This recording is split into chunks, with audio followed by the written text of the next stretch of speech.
Senator Graham. Thank you, Mr. Chairman.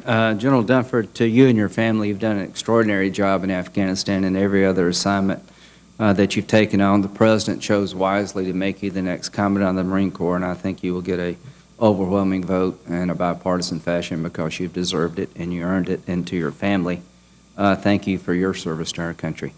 As to Afghanistan, do you agree with me if there's a failure to get this election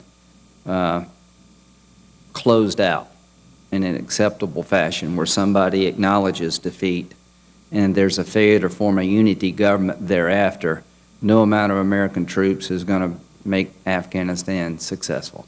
I agree with that, Senator. As a matter of fact, if that doesn't happen, I'd be the first one to say to get the hell out of there. So to the Afghans, in case you're listening, that's my view. Now, let's assume for a moment that can all be accomplished, and I think it will. 2 lanes, CT, train, advise, assist, numbers. You're okay with the numbers in 15, is that correct?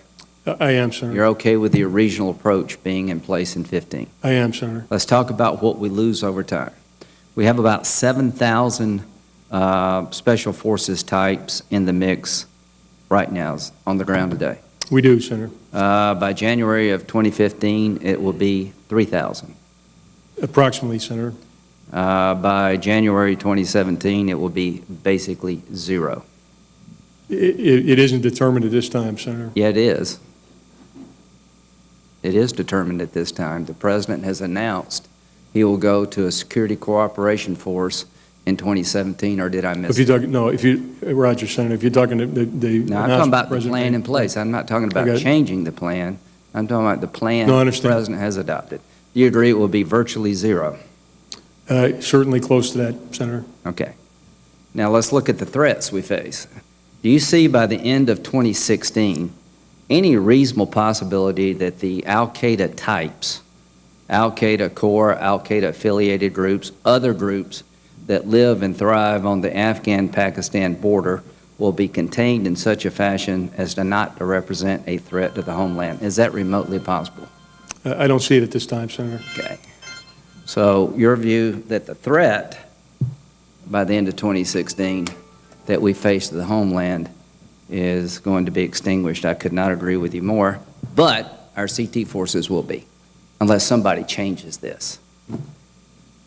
Do you agree that's a high-risk strategy, given the likelihood of the threat? Unless it's mitigated by Afghan or Pakistan. On paper, it's a high-risk strategy.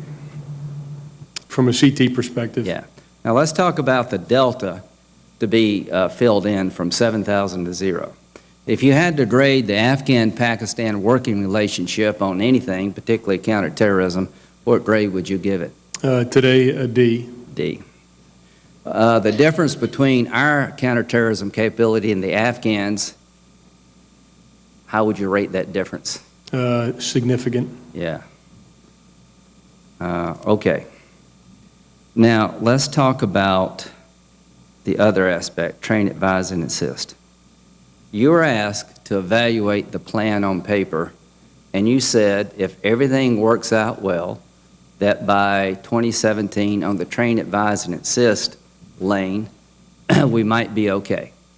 It would be possible to develop sustainability by that time. And there's a lot of assumptions that have to be made and met. Is that correct? There are, Senator. As a matter of fact, some of these assumptions are pretty enormous, right? There are significant assumptions. To hit all the gates, would it be akin to kicking a 65-yard field goal?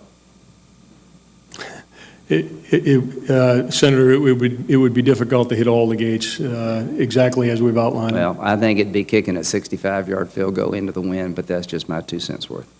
Now, this is on paper.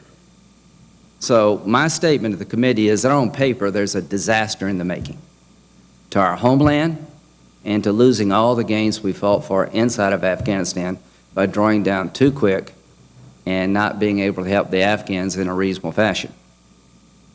If it does change, I'll be the first to applaud the changes, but if it doesn't change, it is a complete, absolute disaster in the making.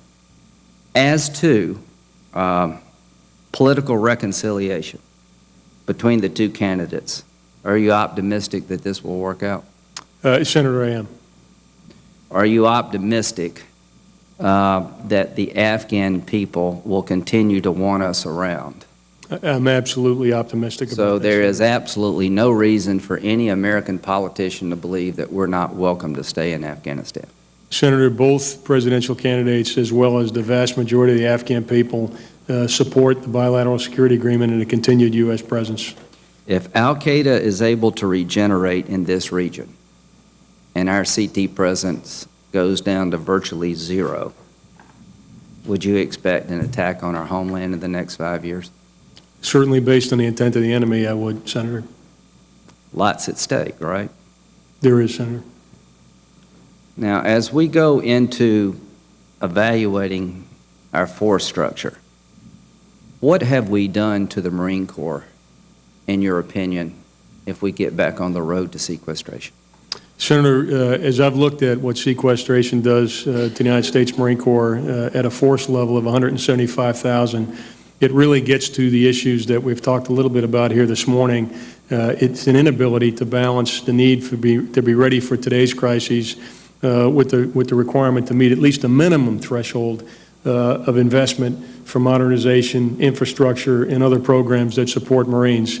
And I think you're really on a path, without overstatement, to use General Myers' comment from the 1980s, you're really on a path to a hollow force if you have sequestration and you maintain a core of 175,000 Marines. I don't think there's any question about that.